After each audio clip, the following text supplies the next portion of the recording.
Opgave 2 den handler om udskillelse af alkohol over tid.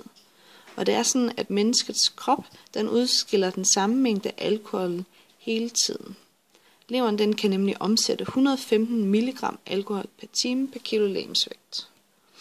Det første du skal regne på, det er hvor meget alkohol din krop udskiller med netop din kilo legemsvægt.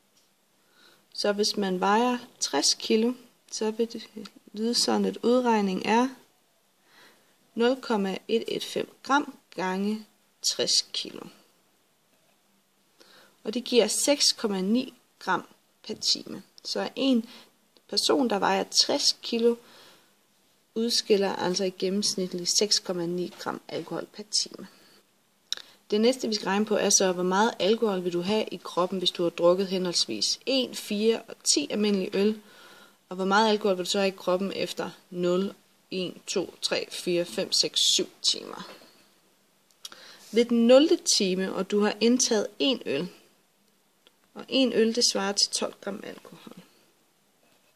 Og hvis du har indtaget 4 øl, så vil det svare til 48 gram alkohol. 12 gram gange med 4. Og hvis du har indtaget 10 øl, så svarer det til 12 gram gange med 10, så det vil sige 120 gram.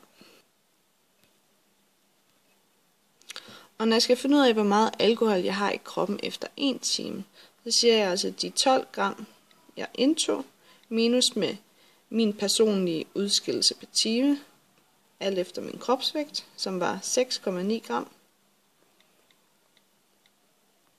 Og det giver så 5,1 gram alkohol har jeg tilbage i kroppen.